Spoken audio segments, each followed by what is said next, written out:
Se cuenta una historia de un respetado maestro y erudito de matemáticas. Sus libros y conferencias iban mucho más allá del alcance de la persona promedio, y a menudo estaban fuera del alcance de sus estudiantes más avanzados. Pero un día, la reputación de este profesor mundialmente famoso cambió para siempre. Varios estudiantes internacionales pasaron la Navidad con él y su familia, y vieron un lado de él que nunca habían imaginado. Rodeado por sus nietos e invitados, este profesor erudito se sentó en el suelo, felizmente jugando juegos diseñados para niños de 4 y 5 años. Los estudiantes informaron al día siguiente: es difícil creer que alguien como él pueda hacer tanto como nosotros. En muchos aspectos, las Escrituras enseñan esta misma clase de cosas acerca de Dios. Dejan claro que Dios trasciende su creación. Él es completamente diferente, pero también revelan muchas similitudes entre Dios y la creación. Por muy difícil que sea entenderlo, las Escrituras enseñan que Dios también es como nosotros. Esta es la tercera lección de nuestra serie Creemos en Dios, y la hemos titulado Cómo Dios es como nosotros. En esta lección veremos lo que los teólogos comúnmente llaman los atributos comunicables de Dios, las formas en que Dios y su creación son similares. Anteriormente en esta serie definimos los atributos de Dios como las perfecciones de la esencia de Dios reveladas a través de una variedad de manifestaciones históricas. Podemos recordar que los teólogos evangélicos han categorizado a menudo los atributos de Dios en dos grupos.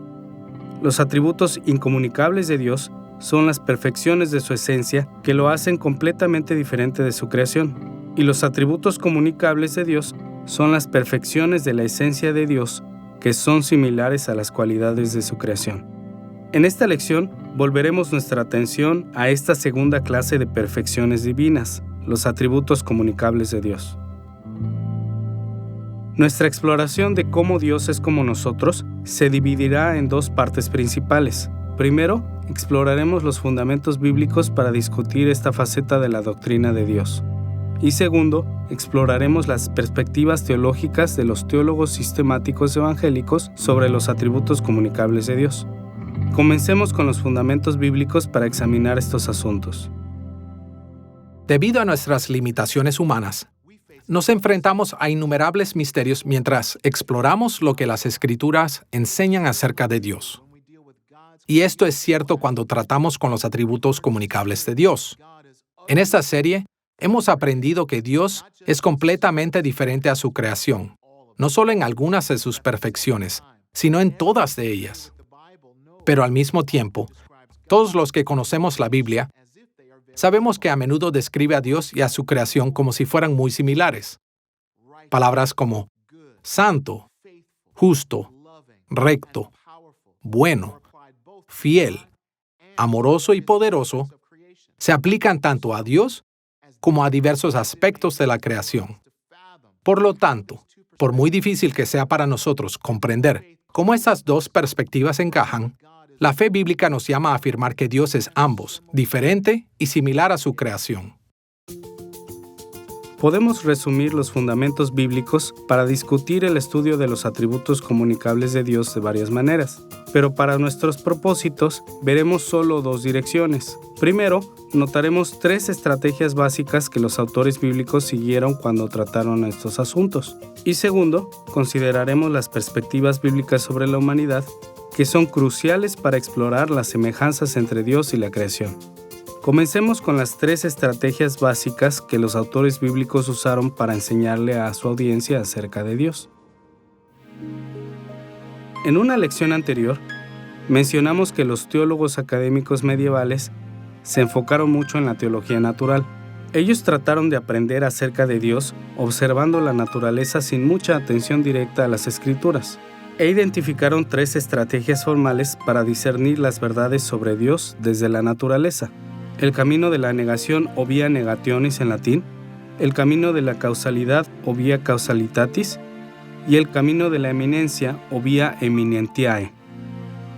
Ahora, a través de los siglos, los teólogos protestantes han acordado correctamente que podemos aprender mucho sobre Dios a partir de la naturaleza de estas maneras.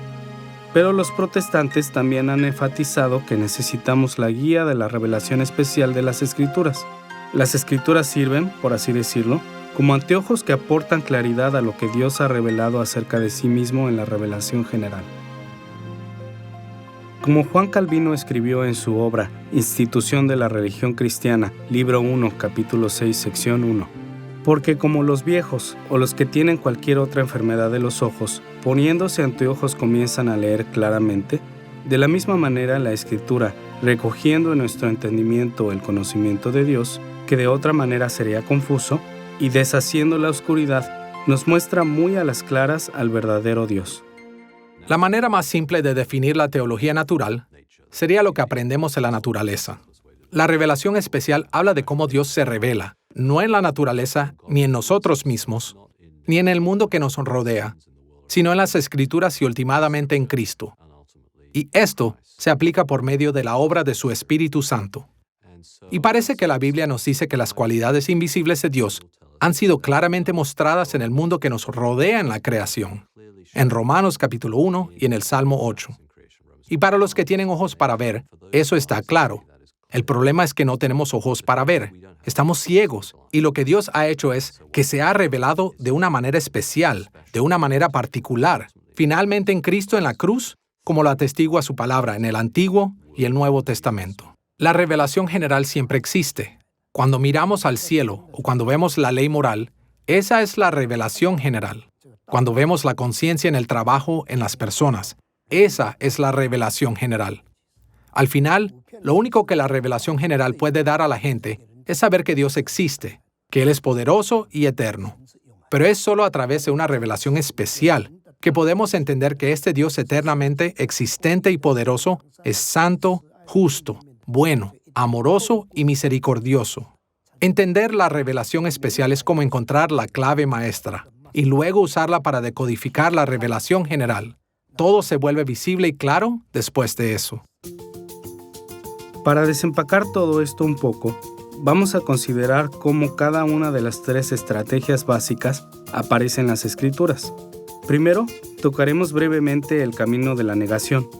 En segundo lugar, examinaremos con más detenimiento el camino de la causalidad. Y tercero, notaremos la importancia del camino de la eminencia. Comencemos con el camino de la negación. En resumen, el camino de la negación equivale a inferir verdades acerca de Dios al contrastarlo con la creación. Los autores bíblicos repetidamente llamaron la atención sobre los contrastes entre Dios y su creación. No solo contrastes con el pecado y el mal, sino también con las buenas cualidades que Dios dio a su creación.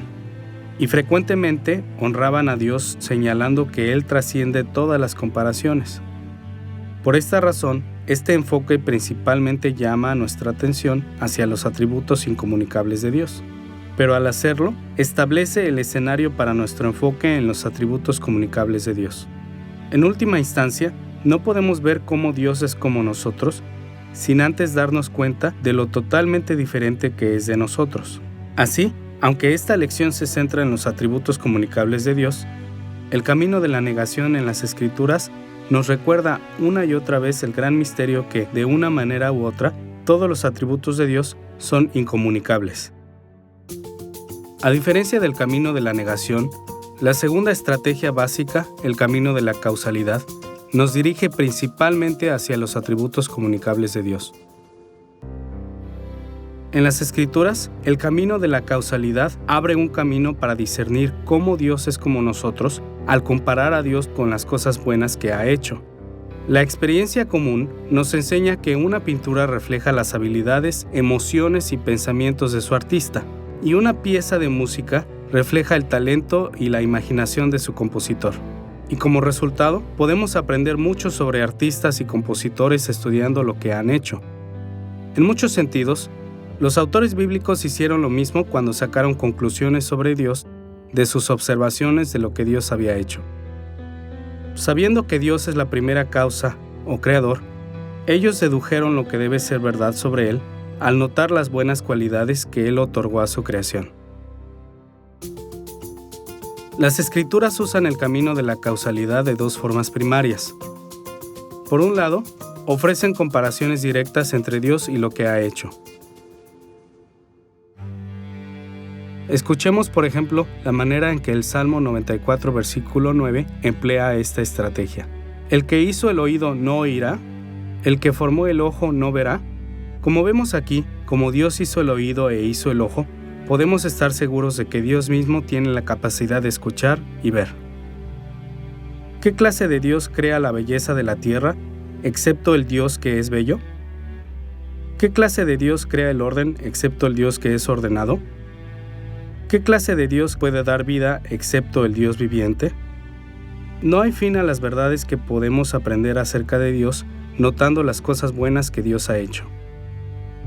Además de las comparaciones directas, los autores bíblicos también emplearon el camino de la causalidad cuando hicieron comparaciones figurativas entre Dios y su creación. A veces, estas comparaciones implicaban objetos inanimados. Por ejemplo, en Isaías capítulo 10, versículo 17, leemos estas palabras. Y la luz de Israel será por fuego, y su santo por llama, que abrase y consuma en un día sus cardos y sus espinos.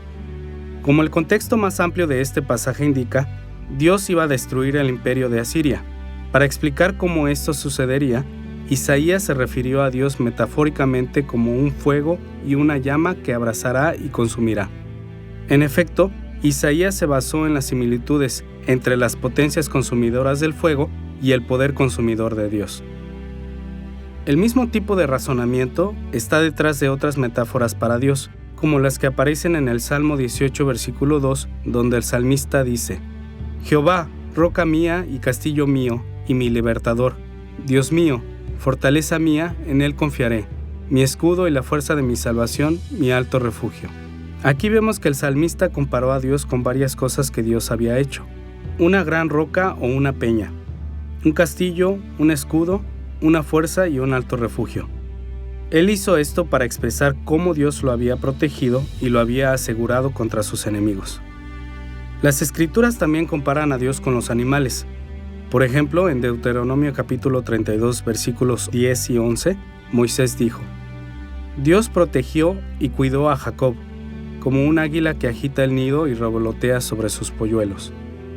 Y de manera similar, el Salmo 91, versículo 4 nos dice: Dios con sus plumas te cubrirá, y debajo de sus alas estarás seguro. Como sugieren estos y muchos otros pasajes bíblicos, hay innumerables maneras en que la Biblia apunta hacia similitudes entre Dios y su creación, y este prominente punto de vista bíblico establece un fundamento para explorar las muchas formas en que Dios es como lo que Él ha hecho. Las comparaciones figurativas son esenciales para comprender a Dios y sus atributos. No podemos comprender a Dios. Dios no es solo hombre en una escala mayor. Dios es Dios. Y así como Dios condesciende con nosotros y se revela a nosotros, no se revela a nosotros en formas que no podemos entender y no podemos comprender.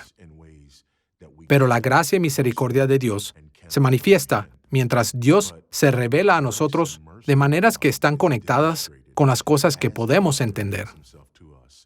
Así pues, estas representaciones figurativas, esos ejemplos, estas analogías, estas metáforas, esos símiles, son la única manera que podemos comenzar a juntar los bloques de construcción para una comprensión de quién es Dios.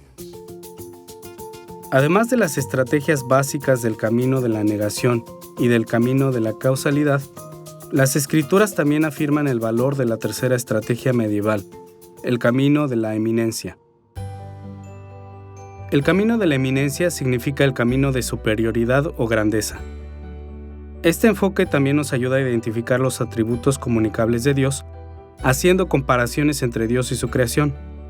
Pero esta tercera estrategia se basa en el punto de vista bíblico de que, aun cuando Dios es semejante a su creación, siempre es muy superior y mucho mayor que cualquier cosa que Él haya creado. Como Pablo lo puso en 1 de Timoteo capítulo 6, versículos 15 y 16. Dios, el bienaventurado y solo soberano, Rey de reyes y Señor de señores, el único que tiene inmortalidad, que habita en luz inaccesible, a quien ninguno de los hombres ha visto ni puede ver, al cual sea la honra y el imperio sempiterno. Al hablar de Dios como soberano, Rey y Señor, Pablo afirmó que Dios es similar a los gobernantes, reyes y señores humanos de muchas maneras. Pero observemos también cómo Pablo enfatizó la superioridad de Dios sobre todos los demás. Dios, el solo soberano, el Rey de reyes y el Señor de señores. Solo Dios tiene inmortalidad y solo Él habita en luz inaccesible. A través de las Escrituras, encontramos que Dios ha dotado a su creación con poder, complejidad, inmensidad, bondad, asombro y cosas por el estilo. Y en estas y muchas otras maneras, hay similitudes entre Dios y su creación. Pero, mientras esto es así, las Escrituras repetidamente aclaran que el poder, la complejidad, la inmensidad, la bondad y la maravilla de Dios son mucho mayores, mucho más allá de lo que existe en la creación. Y en este sentido, el camino de la eminencia en las Escrituras nos ayuda a recordar que Dios es superior a nosotros, aunque Él sea como nosotros. Así vemos que los autores bíblicos siguieron las 3 estrategias tradicionales para discernir verdades acerca de Dios: el camino de la negación, el camino de la causalidad y el camino de la eminencia. En conjunto, estas estrategias básicas establecen fundamentos bíblicos firmes para explorar cómo Dios es similar a su creación en la teología sistemática.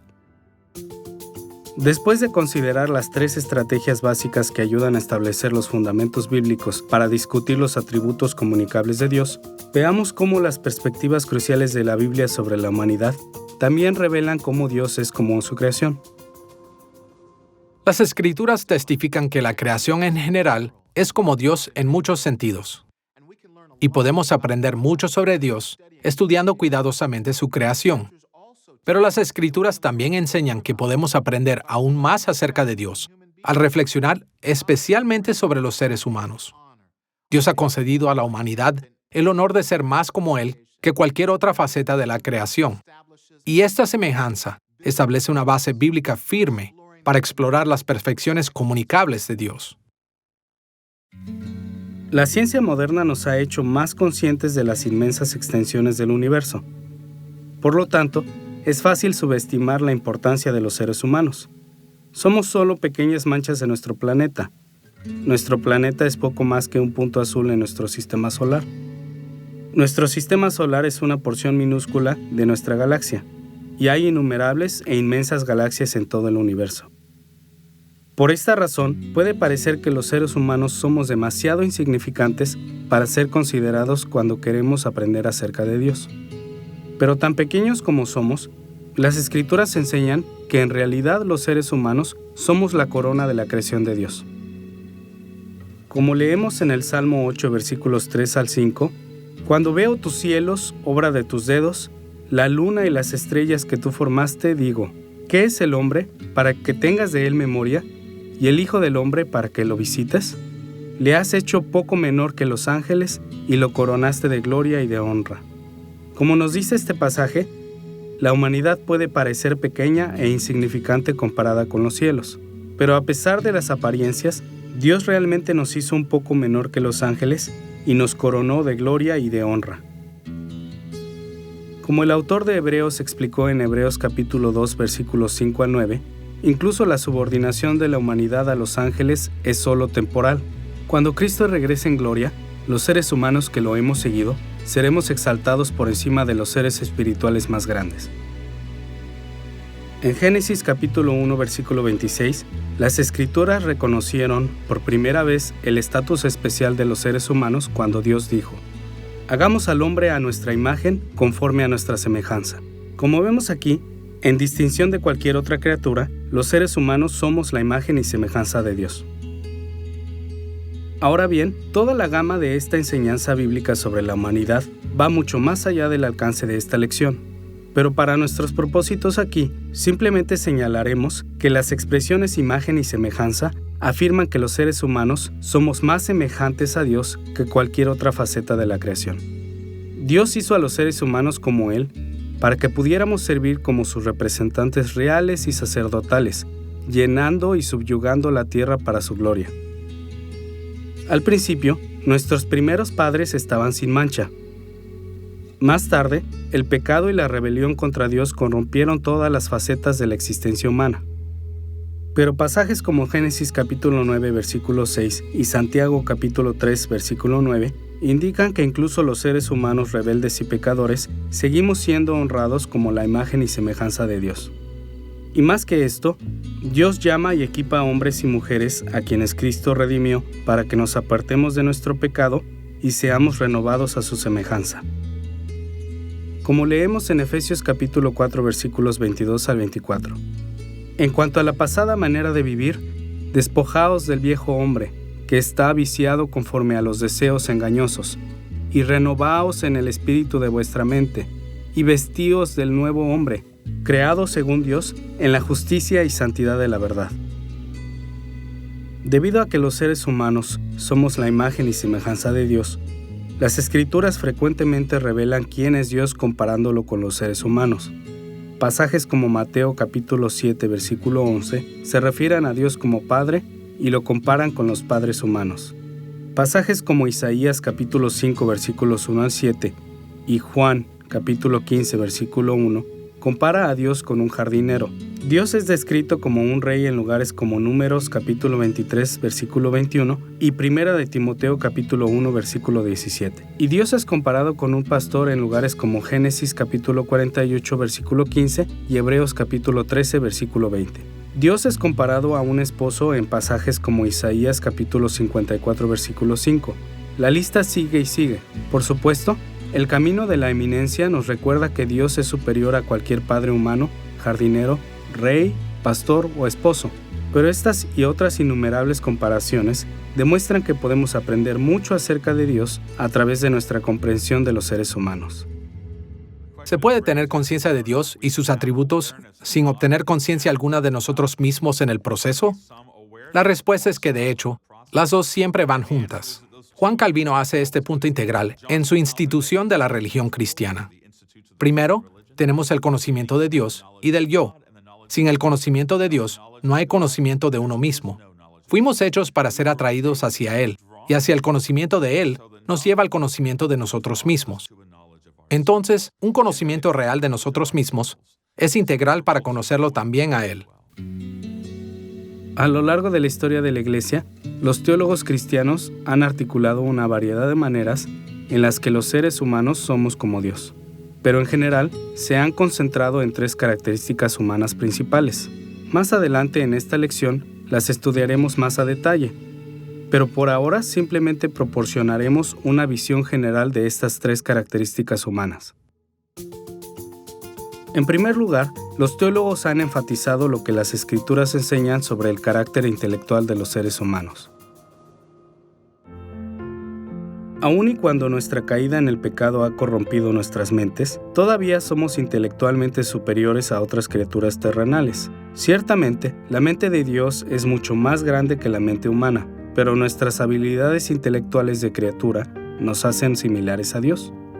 Como la Biblia nos dice, de muchas maneras Dios piensa, planea y razona, al igual que nosotros.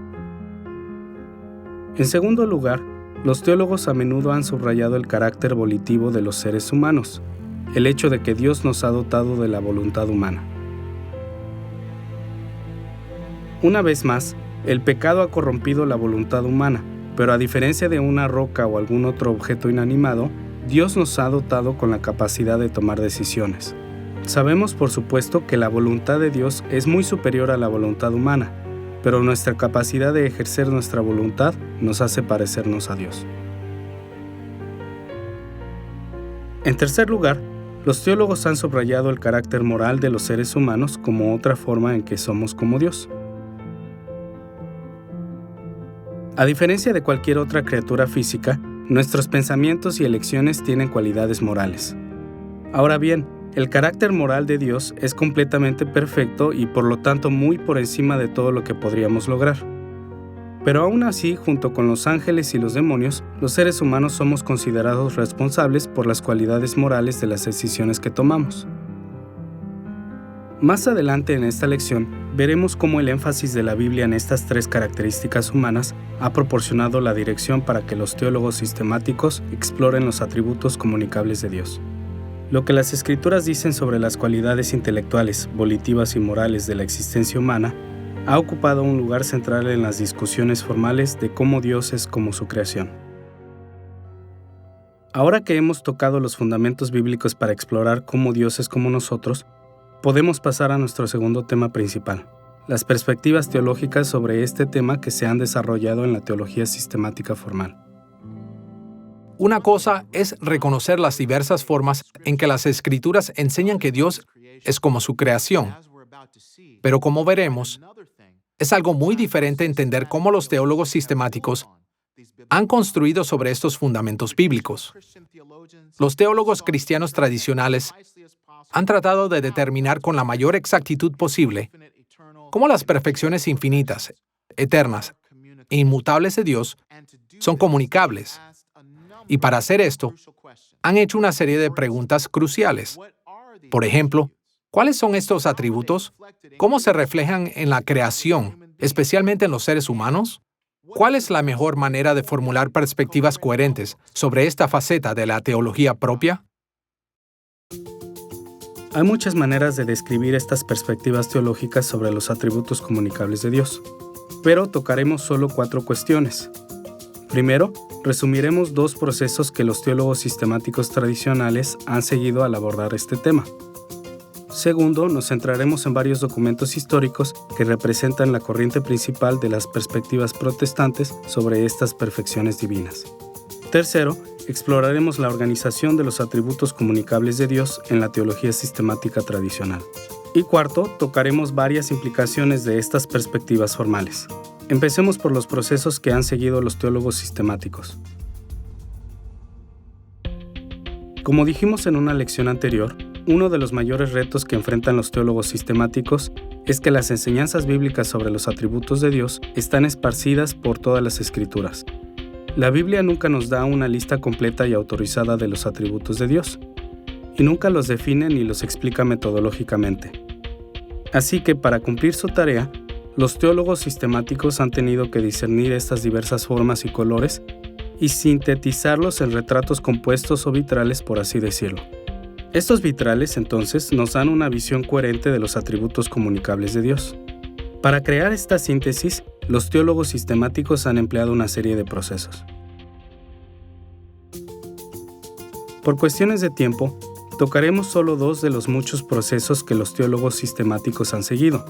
Primero, revisaremos cómo han utilizado términos técnicos.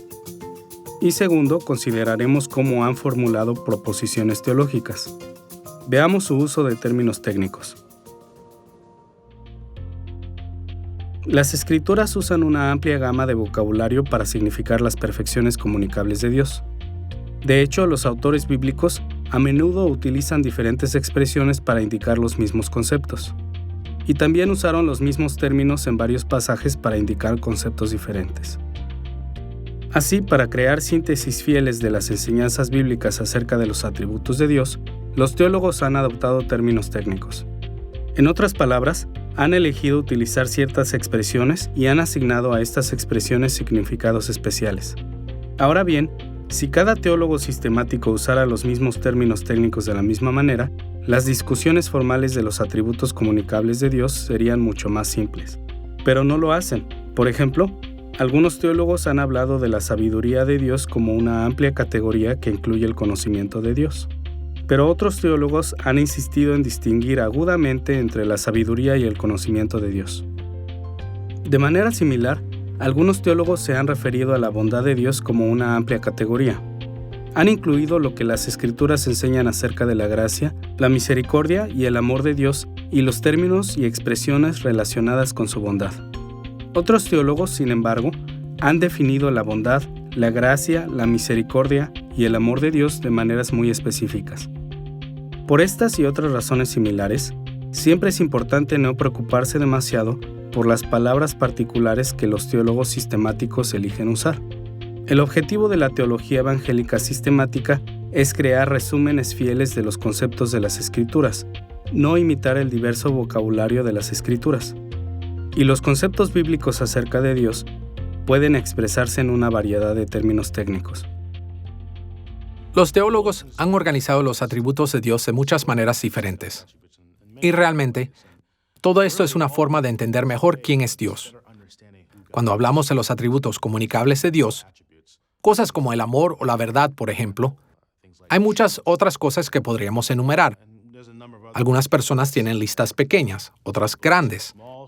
En todas esas maneras diferentes, la manera más simple de pensar en ello es, ¿cuáles son las cosas que los seres humanos están destinados a hacer y a hacer que son semejantes a lo que Dios es y a lo que Dios hace? Además del proceso de emplear términos técnicos de varias maneras, debemos también destacar cómo los teólogos sistemáticos han utilizado proposiciones teológicas para explicar cómo Dios es como nosotros. Las proposiciones teológicas son los pilares básicos de todas las facetas de la teología sistemática. En términos generales, una proposición teológica es una oración que afirma, tan directamente como sea posible, por lo menos una afirmación teológica verdadera. Ahora bien, este enfoque directo de los atributos comunicables de Dios parece bastante simple, pero las Escrituras revelan los atributos comunicables de Dios en muchos géneros diferentes: narrativa, poesía, ley, profecía, epístolas y así sucesivamente. Y cada uno de estos géneros tiene maneras diferentes de expresar verdades acerca de Dios. Así, para crear presentaciones lógicamente coherentes de estas enseñanzas bíblicas, los teólogos sistemáticos han tenido que inferir proposiciones teológicas de cada género bíblico. Este proceso de inferir proposiciones teológicas es más fácil con algunos pasajes bíblicos que con otros.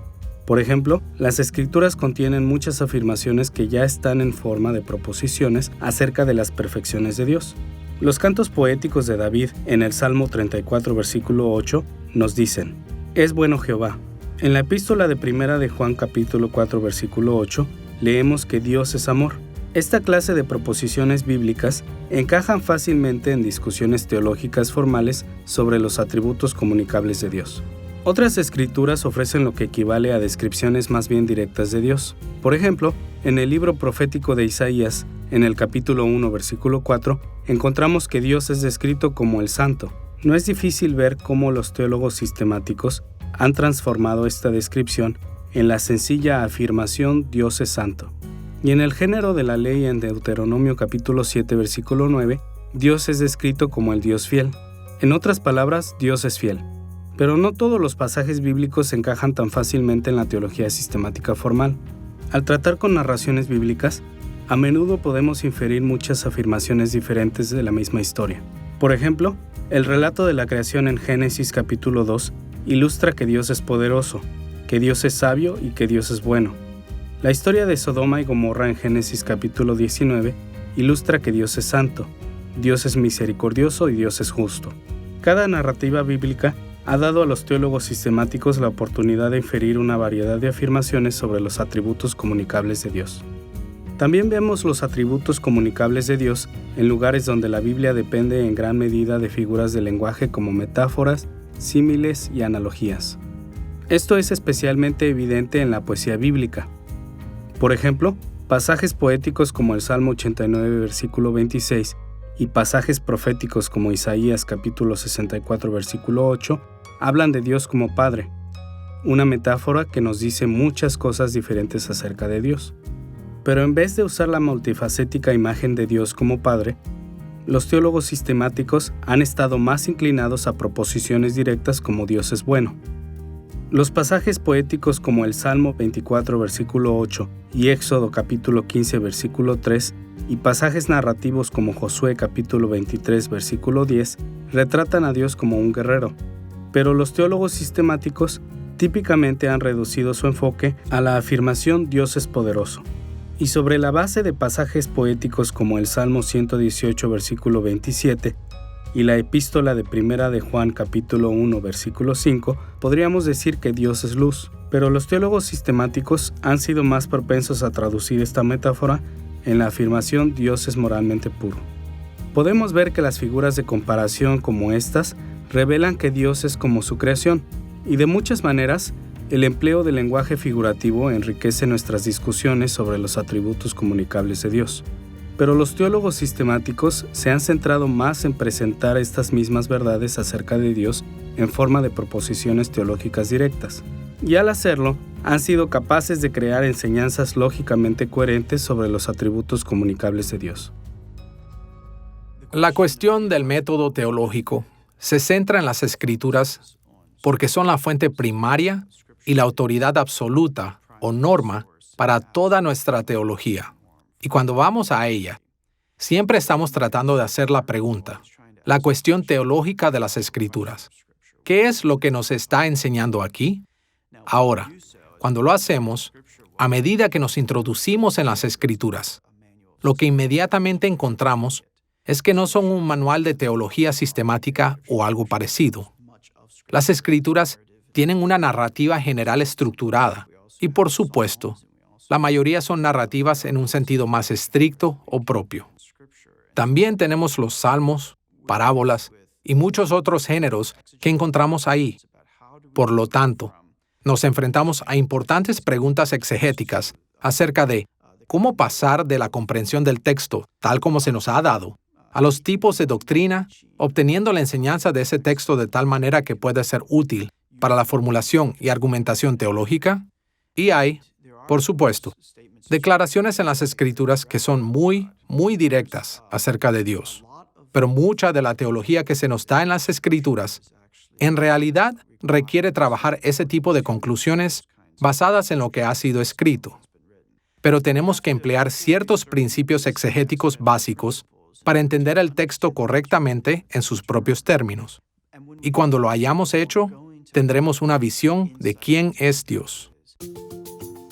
Habiendo considerado algunos de los procesos que han configurado perspectivas teológicas sobre los atributos comunicables de Dios, ayudará el considerar algunos documentos históricos que representan cómo los evangélicos han resumido esta faceta de la teología propia. Si examináramos las obras de los principales teólogos evangélicos, pronto se haría evidente que sus puntos de vista sobre los atributos comunicables de Dios son usualmente muy similares. Podríamos referirnos a cualquier número de listas que los cristianos han usado a lo largo de la historia de la Iglesia para expresar cómo Dios es como nosotros. Pero solo consideraremos los 3 documentos históricos que hemos mencionado varias veces en esta serie. Estos documentos representan formas comunes en las que los evangélicos han desarrollado resúmenes formales de las perfecciones comunicables de Dios. Repasaremos estos documentos históricos examinando primero la Confesión de Augsburgo escrita en el año 1530.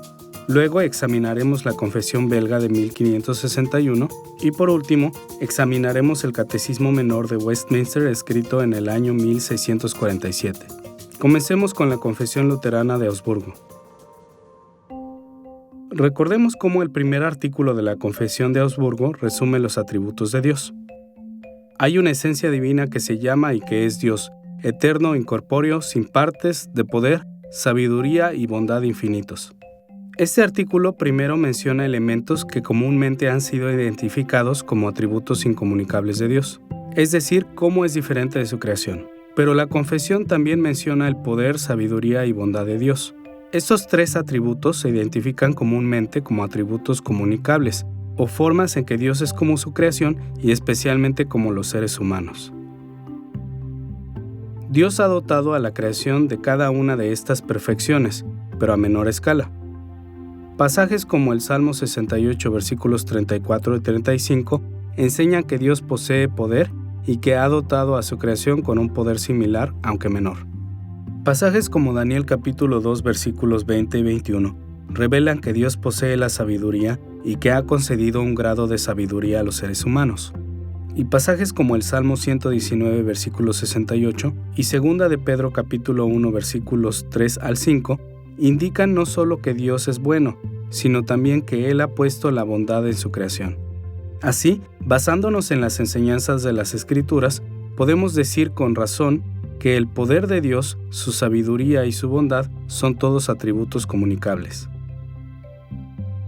Con la lista de los atributos comunicables de Dios de la Confesión de Augsburgo en mente, pasemos a nuestro segundo documento histórico, la Confesión belga, y recordemos cómo presenta los atributos de Dios. En el primer artículo de la Confesión belga leemos estas palabras: hay un ser espiritual, único y simple, al que llamamos Dios, eterno, incomprensible, invisible, inmutable, infinito, todopoderoso, perfectamente sabio, justo, bueno y fuente superabundante de todos los bienes. Este artículo de la Confesión Belga resume los atributos de Dios en 10 términos. Los primeros 6 se asocian comúnmente con los atributos incomunicables de Dios. Los atributos restantes, todopoderoso, perfectamente sabio, justo y bueno, se identifican comúnmente con los atributos comunicables de Dios. Al igual que la Confesión de Augsburgo, la Confesión Belga menciona que Dios es omnipotente o que Dios tiene poder, que es sabio y que es bueno. Pero también añade un atributo más cuando dice que Dios es justo o recto, como puede ser traducido. En apoyo de este atributo comunicable, las Escrituras frecuentemente hablan de Dios como justo o recto en lugares como el Salmo 7, versículo 9, y pasajes como Oseas capítulo 12, versículo 6, y 2 de Timoteo capítulo 3, versículo 16, enseñan que los seres humanos pueden ser justos o rectos en una escala humana. Por lo tanto, además del poder, sabiduría y bondad, ciertamente es apropiado contar la justicia como un atributo comunicable de Dios. Esto nos lleva a nuestro tercer documento histórico representativo. Al igual que la Confesión de Augsburgo y la Confesión Belga, el Catecismo Menor de Westminster también enumera los atributos comunicables de Dios. A la cuarta pregunta del Catecismo Menor, ¿qué es Dios?, el Catecismo responde: Dios es un espíritu, infinito, eterno e inmutable en su ser, sabiduría, poder, santidad, bondad, justicia y verdad. Las últimas 7 de estas perfecciones divinas son comunicables: el ser de Dios, la sabiduría, el poder, la santidad, la justicia, la bondad y la verdad. Al igual que la Confesión de Augsburgo y la Confesión Belga, el Catecismo Menor menciona la sabiduría, el poder y la bondad. También refleja la Confesión Belga al incluir la justicia, pero el Catecismo añade ser o la existencia de Dios, la santidad de Dios y la verdad o fidelidad de Dios. Pasajes como Génesis capítulo 1 versículo 1 y Juan capítulo 1 versículo 3 dejan claro que el ser o la existencia de la creación es secundaria y depende del ser de Dios, pero todavía existen en formas que son similares a Dios. Según Efesios capítulo 4 versículo 24, la santidad es una cualidad de Dios que se refleja en varios aspectos de la creación, incluyendo a los seres humanos. Y en las Escrituras como el Salmo 25 versículo 5, la verdad o la fidelidad no es solo una perfección de Dios, sino que también se concede a los seres humanos. Dios puede comunicarnos ciertos atributos de su ser, su amor, su compasión, su santidad, su justicia y probablemente la descripción más sencilla de esto está escrita en el Catecismo Menor de Westminster. Cuando pregunta ¿qué es Dios?, a lo que responde: Dios es espíritu, infinito, eterno e inmutable. Estos son los 3 atributos no transmisibles o incomunicables. Y los atributos comunicables de Dios son su ser, sabiduría, poder, santidad, justicia, bondad y verdad. Así podemos participar con Él en esos últimos atributos, pero no podemos ser infinitos, eternos o inmutables. Y por supuesto, lo glorificamos por su infinita, eterna e inmutable grandeza en la que no participamos. Así como lo glorificamos por permitirnos participar en su carácter, en cuanto a su ser, su sabiduría, su poder, su santidad, su justicia, su bondad y su verdad. Estas listas son representativas de las perspectivas evangélicas protestantes sobre estos asuntos. Sin embargo, debemos añadir que estos documentos no contienen todos los atributos comunicables que los teólogos han asignado a Dios. Los teólogos individuales se han referido a menudo a otros atributos comunicables también. Por ejemplo, como mencionamos anteriormente, es común ver el conocimiento de Dios listado como un atributo comunicable. Y en pasajes como Colosenses capítulo 1 versículo 10, encontramos que tanto Dios como los seres humanos exhibimos conocimiento. La misericordia de Dios a menudo se cuenta en esta clase de perfecciones divinas porque las Escrituras aclaran, en lugares como Lucas capítulo 6 versículo 36, que tanto Dios como los seres humanos somos misericordiosos. Por supuesto, las Escrituras también enfatizan el amor de Dios como un atributo comunicable en pasajes como Deuteronomio capítulo 7 versículo 9. Después de ver los procesos que siguen tanto los teólogos como varios documentos históricos representativos, veamos una tercera faceta de las perspectivas teológicas sobre los atributos comunicables de Dios, la organización de estos asuntos en la teología sistemática. Como hemos visto, diferentes documentos históricos representativos y teólogos destacados han enumerado los atributos comunicables de Dios de diferentes maneras. Desafortunadamente, esta variedad lleva a menudo a los estudiantes inexpertos a debatir sobre qué lista de estos atributos divinos es correcta. Pero en realidad, hay una organización subyacente a los atributos comunicables de Dios. Y esta organización lógica nos ayuda a ver que hay realmente mucha unidad entre los evangélicos sobre cómo Dios es como nosotros. Anteriormente en esta lección, vimos que los seres humanos tienen el privilegio de ser como Dios más que cualquier otra criatura. Y por esta razón, las Escrituras a menudo describen a Dios en términos de características humanas. En muchos aspectos, este enfoque bíblico sobre las similitudes entre Dios y la humanidad ha sido crucial para organizar los atributos comunicables de Dios en la teología sistemática.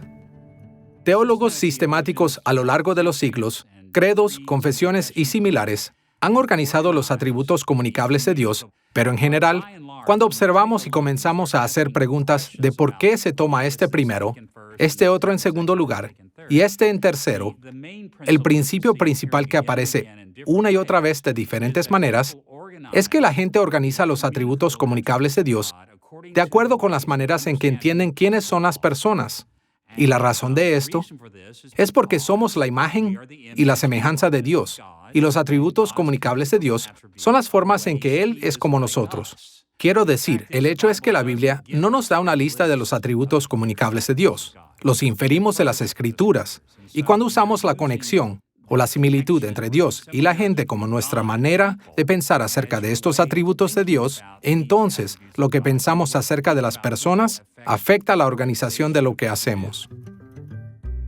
Todos sabemos que las ciencias modernas como la biología, la antropología, la psicología y la sociología han ofrecido muchas formas diferentes de entender lo que significa ser humano.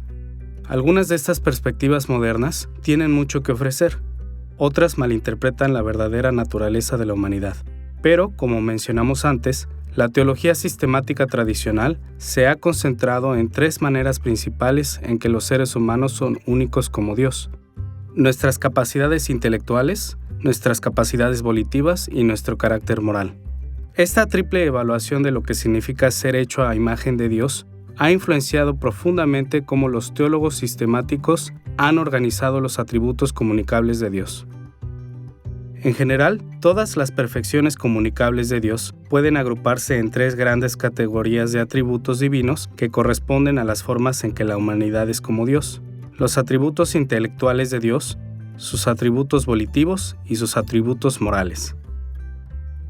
Podemos ver fácilmente cómo la sabiduría, poder y bondad de Dios, mencionada en el primer artículo de la Confesión de Augsburgo, se alinean con estas tres categorías generales. La sabiduría trata con la mente de Dios y representa los atributos intelectuales de Dios. El poder se ocupa de la voluntad de Dios y representa los atributos volitivos de Dios. Y la bondad se ocupa de los atributos morales de Dios. Lo mismo puede decirse de los 4 atributos comunicables enumerados en la Confesión belga. El término sabio cae en la categoría de los atributos intelectuales de Dios. Fuerte representa los atributos volitivos de Dios. Y los términos justo o recto y bueno representan los atributos morales de Dios. De manera similar, la cuarta respuesta del Catecismo Menor de Westminster sigue un patrón similar. Después de la categoría algo inusual del ser o existencia de Dios, la sabiduría representa los atributos intelectuales de Dios. El poder representa los atributos volitivos de Dios, y los atributos morales de Dios incluyen su santidad, justicia, bondad y verdad. Estas observaciones ilustran que, aunque estos documentos históricos no son exactamente los mismos, no representan puntos de vista significativamente diferentes. A pesar de su variedad, todos se centran en las perfecciones comunicables de Dios, basadas en 3 características principales compartidas por Dios y los seres humanos como la imagen de Dios. Esta triple organización también nos ayuda a evaluar las variaciones introducidas por los teólogos individuales. Por ejemplo, añadir el conocimiento de Dios a la sabiduría de Dios es simplemente una manera de distinguir dos facetas de sus atributos intelectuales. Añadir el término soberanía junto con el término más tradicional poder distingue dos aspectos de los atributos volitivos de Dios. Y añadir términos como misericordia y amor distingue varios atributos morales de Dios. Con esto, podemos decir con confianza que hay una notable unidad en la teología evangélica sistemática sobre lo que debe ser considerado un atributo comunicable de Dios. Aunque siempre es posible exponer estas perfecciones de diferentes maneras, con una rara excepción, los atributos comunicables de Dios tienden a caer en las mismas categorías generales de los atributos intelectuales, volitivos y morales de Dios. Ahora que hemos considerado varias perspectivas teológicas sobre los atributos comunicables de Dios, observando los procesos que los teólogos sistemáticos han empleado, así como varios documentos históricos representativos y la organización lógica de este aspecto de la teología propia, debemos voltear a una cuarta consideración: algunas de las implicaciones prácticas de estas perspectivas teológicas. Hay muchas maneras de explorar las implicaciones prácticas de los atributos comunicables de Dios, pero para simplificar, veamos en solo dos direcciones. Primero, tocaremos nuestras expectativas de Dios, y segundo, mencionaremos nuestra imitación de Dios. Comencemos con los tipos de expectativas que debemos tener de Dios al considerar los atributos comunicables de Dios. Desafortunadamente, cuando muchos seguidores bien intencionados de Cristo aprenden acerca de los atributos comunicables de Dios, a menudo interpretan mal cómo Dios actuó en tiempos bíblicos y crean falsas expectativas de cómo Dios actúa en sus propias vidas hoy en día. Los atributos de Dios son siempre verdades acerca de Él. No se encienden y se apagan. Nunca cambian. Pero esto no significa que todos los atributos comunicables de Dios son obvios para todos en cada momento de cada día. Como demuestran innumerables ejemplos bíblicos, Dios mismo no cambia, y lo que hace en nuestras vidas nunca contradice quién es. Pero al mismo tiempo, no podemos predecir con precisión cómo Dios actuará en ningún momento de la historia, porque Él muestra sus atributos de muchas maneras diferentes. Para tener expectativas bíblicas de Dios, debemos tener en cuenta una distinción que hemos mencionado varias veces en esta serie: la distinción entre los atributos de Dios y sus manifestaciones históricas. Como hemos visto, todos los atributos de Dios, incluyendo sus atributos comunicables, son sin límites, desligados del tiempo y libres de toda variación. Pero a medida que Dios involucra a su creación finita, temporal y cambiante, manifiesta sus atributos de diferentes maneras en diferentes momentos. Algunas de estas manifestaciones se extienden a lo largo de periodos de tiempo significativos. Algunos ocurren solo aquí y allá, ahora y después. Pero la revelación general y el registro de la historia bíblica claramente revelan que Dios muestra sus atributos de manera que nunca son completamente predecibles. Pensemos en cómo esto es cierto en las tres categorías tradicionales de atributos comunicables. Los atributos intelectuales de Dios son siempre verdades acerca de Él. Él es siempre omnisciente y sabio, pero a veces Dios manifiesta claramente su conocimiento y sabiduría en la historia bíblica y en nuestras vidas actuales. Otras veces no lo hace. Esta es la razón por la cual algunas figuras bíblicas reconocieron con alegría lo que Dios les había revelado, mientras que otras anhelaban una mayor comprensión de la mente de Dios. De la misma manera, los atributos volitivos de Dios nunca varían. Siempre es poderoso. Pero a través de la historia bíblica y también en nuestras propias vidas, a veces Dios muestra grandes medidas de su poder y otras veces no lo hace. Esta es la razón por la cual los personajes bíblicos a veces levantaban sus voces en alabanza por los poderosos hechos de Dios, pero en otras ocasiones clamaban a Dios que revelara su poder mientras ellos sufrían bajo la tiranía de sus enemigos.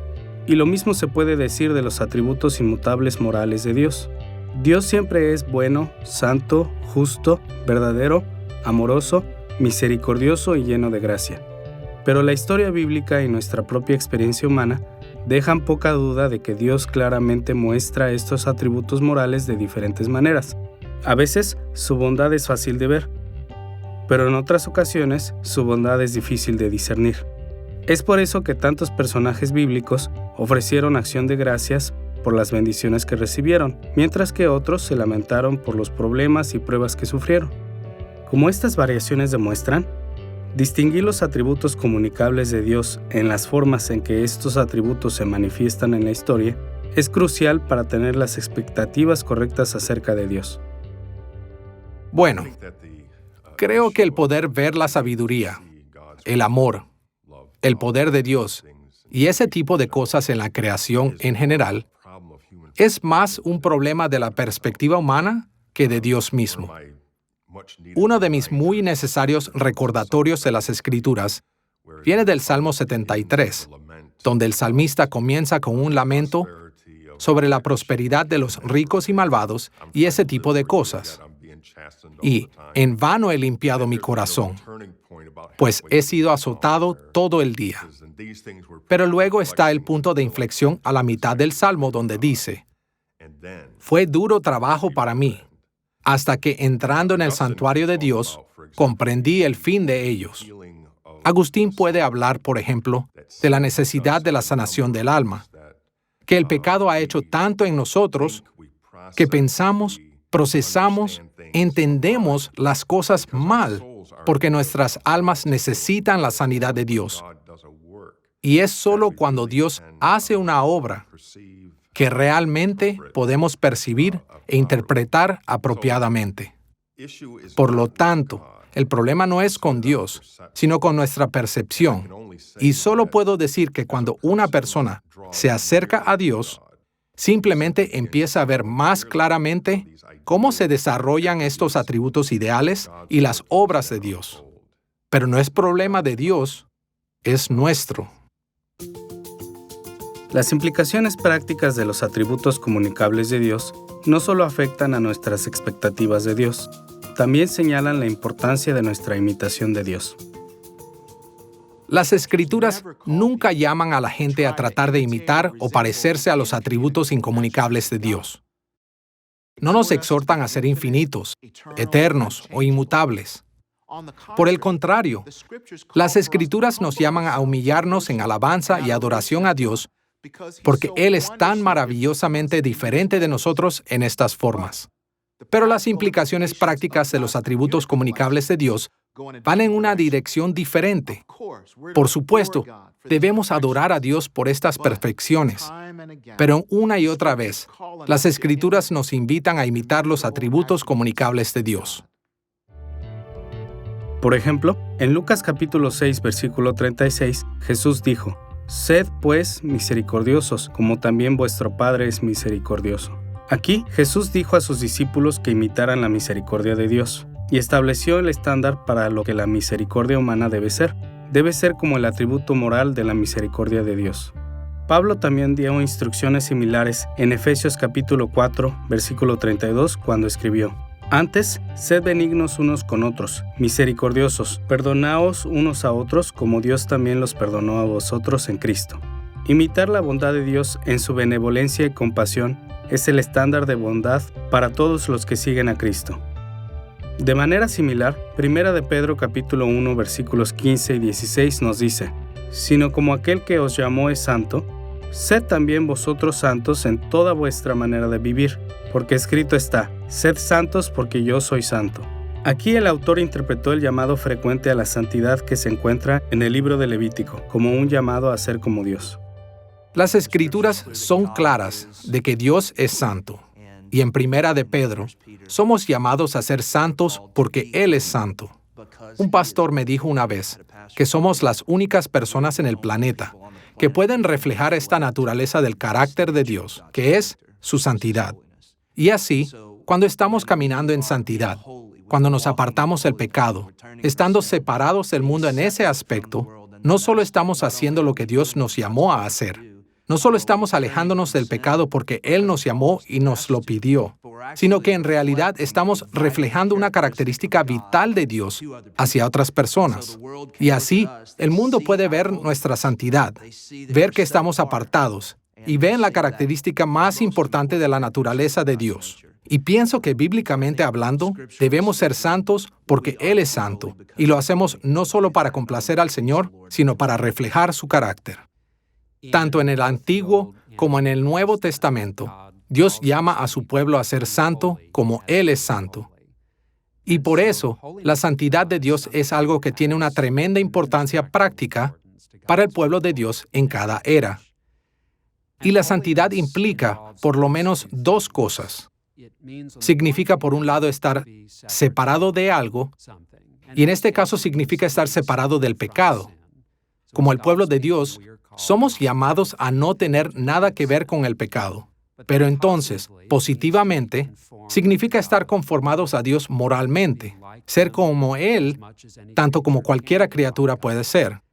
Y así, nos esforzamos en todo lo que hacemos, donde quiera que Dios nos coloque, en toda la gama de nuestras relaciones, empleos y actividades, para ser como Dios, su carácter, en todo lo que decimos y hacemos. En términos de las tres categorías principales de los atributos comunicables de Dios, debemos conformar nuestras mentes a la mente de Dios. Debemos conformar nuestras voluntades a la voluntad de Dios. Nuestro carácter moral debe ser conformado al carácter moral de Dios. Pero debemos tener cuidado aquí. Como hemos visto, Dios manifiesta sus atributos intelectuales, volitivos y morales de diferentes maneras, mientras Él involucra a su creación.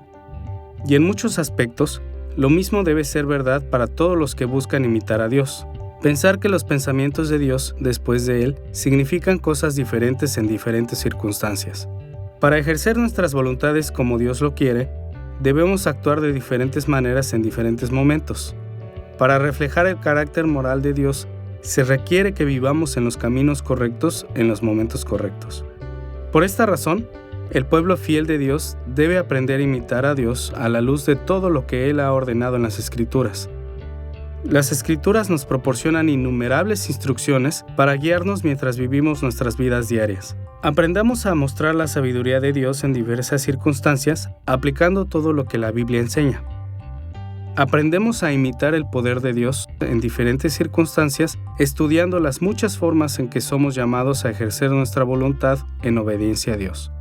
Aprendemos a imitar la bondad de Dios en diferentes situaciones, tomando en cuenta todas las instrucciones morales de las Escrituras.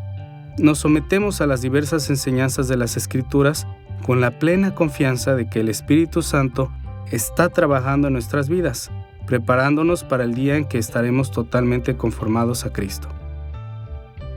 Como leemos en 1 de Juan capítulo 3 versículos 2 y 3, pero sabemos que cuando Él se manifieste, seremos semejantes a Él, porque le veremos tal como Él es.